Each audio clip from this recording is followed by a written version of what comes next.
நீங்க GPay PhonePe use பண்றாளா? அப்போ இந்த இன்ஃபர்மேஷன் உங்களுக்கு தான். இப்போ சிறிய கடைகள்ல இருந்து பெரிய கடைகள் வரைக்கும் ஒரு சின்ன பொருள் வாங்குறதா இருந்தாலும் சரி, இல்ல பெரிய பெரிய பொருள்கள் வாங்குறதா இருந்தாலும் சரி, எல்லா இடத்துலயுமே ஜிபே வந்து யூஸ் பண்ண ஆரம்பிச்சிட்டோம் நம்ம. எந்த அளவுக்கு வந்து நம்ம ஜிபே வந்து அதிகமா ஜிபேவா இருக்கட்டும், போன்பேவா இருக்கட்டும் அதிகமா யூஸ் பண்றோமோ அந்த அளவுக்கு இப்போ பண மோசடிகளும் அதிகமா ஆயிட்டு வந்திருக்கு. சோ அதை தடுக்கும் விதமா என்பிசில இருந்து ஒரு புதிய கட்டுப்பாடுகள் விதிச்சிருக்காங்க. அது என்ன அப்படின்னா, இப்போ ஒரு நம்பர்ல இருந்து இன்னொரு நம்பருக்கு வந்து யூபிஐ மூலமா டிரான்சாக்ஷன் பண்றாங்க, மணி டிரான்சாக்ஷன் பண்றாங்க அப்படின்னா, அந்த யூபிஐ ஐடி வந்து எப்படி இருக்கணும் அப்படிங்கிறது தான் சில கட்டுப்பாடுகள் விதிச்சிருக்காங்க.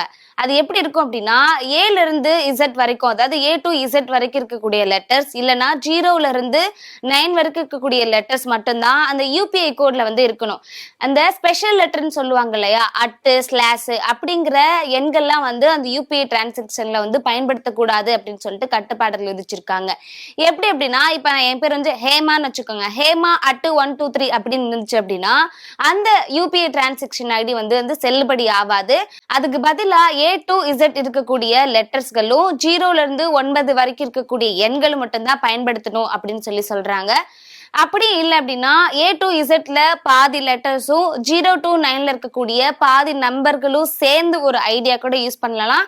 ஆனா அந்த ஸ்பெஷல் லெட்டர்ஸ் பயன்படுத்தக்கூடிய ஐடி வந்து பயன்படுத்த முடியாது அப்படிங்கிற மாதிரி புதிய கட்டுப்பாடுகளை வந்து விதிச்சிருக்காங்க. எதுக்காக வந்து இந்த புதிய கட்டுப்பாடுகள் வந்து விதிச்சிருக்காங்க அப்படின்னா, இப்ப ஜிபே போன்பே அதிகமா நம்ம யூஸ் பண்றோம். அதே மாதிரி அதுல பண மோசடிகளும் அதிகமா, அதாவது புதுமையான ஐடி வந்து கிரியேட் பண்ணி ஏமாத்துறதுக்கான செயல்பாடுகளும் வந்து அதிகமா ஆயிடுச்சு. இப்படி வந்து கட்டுப்பாடுகள் விதிச்சாங்க அப்படின்னா அந்த பண மோசடிகளை தவிர்க்க முடியும் அப்படிங்கிறதுக்காக என்பிசில இருந்து புதிய கட்டுப்பாடுகள் யூபிஐ டிரான்சாக்ஷன் ஐடிக்கு வந்து விதிச்சிருக்காங்க. இது மூலியமா பண மோசடிகளை கட்டுப்படுத்த முடியும். இப்ப இல்லைனாலும் கூடிய விரைவில் கண்டிப்பா இது நடைமுறைக்கு வரும் அப்படிங்கறதையும் சொல்லியிருக்காங்க.